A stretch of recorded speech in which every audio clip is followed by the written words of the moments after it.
This weekly newsflash is sponsored by American Retirement Systems, providing competitive solutions for agents and advisors. For more information, please visit AmericanRetirementSystems.com.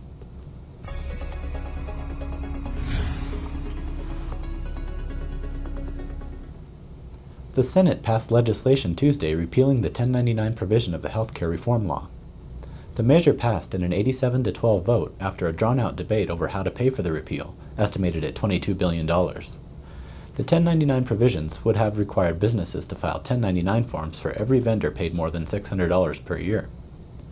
The House passed the measure in early March. Under the new legislation, the $22 billion will be made up through a provision requiring taxpayers who earn more than 400% of the poverty line to reimburse the IRS for federal health insurance subsidies they receive. President Obama supports the change and is expected to sign the bill.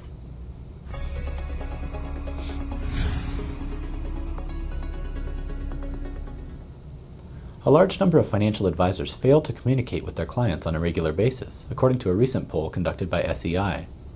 62% of advisors surveyed admitted that they don't communicate with their clients regularly, calling it their greatest failing when it comes to providing service.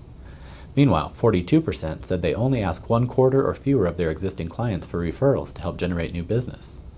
According to John Anderson, head of practice management at SEI Advisor Network, quote, "Frequent and meaningful communication, delivered in a variety of ways, is the best method to build lasting trust between advisors and clients, which ultimately leads to stronger relationships. Yet advisors remain stymied by the task," unquote. Many advisors said they have come to rely on social media sites like Facebook, Twitter, and LinkedIn to communicate with clients and potential prospects. However, just 20% of those surveyed said they connected with at least one new prospective client last year. Additionally, not one advisor who participated in the survey said they cold called prospective new clients on the phone during the last year. Quote, "Whether they're communicating with clients or prospects, it's the same story. Advisors should be more proactive," Anderson said. "The best way to get ahead in today's competitive landscape is to spend more time in front of clients and prospects, providing valuable information," unquote.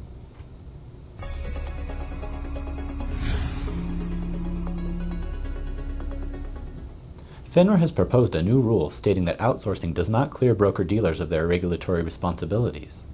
When using a third-party service provider, broker-dealers must adopt policies and procedures that ensure proper supervision of the firm's capabilities and compliance, FINRA said. The proposed rule would also require a person associated with clearing or carrying firms to become responsible for movement of cash, preparations of net capital computations, and compliance systems.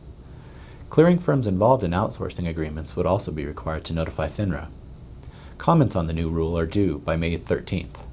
According to FINRA, quote, "The proposed FINRA rule is consistent with FINRA's current guidance that a member firm's use of a third-party service provider for such activities does not relieve the firm of its ultimate responsibility to achieve compliance with all applicable securities laws and regulations, and FINRA and MSRB rules, and that the ultimate responsibility for supervision of outsourced activities lies with the firm," unquote.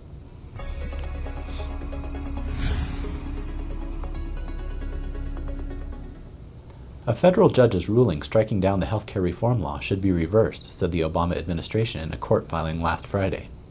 The administration asked the U.S. Court of Appeals in Atlanta, Georgia, to reverse District Judge Robert Vinson's January 31st ruling in Pensacola, Florida. Vinson ruled the provision of the healthcare reform law requiring individuals to obtain insurance unconstitutional, adding it as central to the functioning of the law, thereby striking down the entire law. In its appeal, the administration argued the minimum coverage provision is a valid exercise of Congress's commerce power. Then Florida Attorney General Bill McCollum filed the lawsuit in March 2010, which eventually included 26 states and the National Federation of Independent Business. Oral arguments for the appeal are set for June 8th. For more on the industry, visit producersweb.com.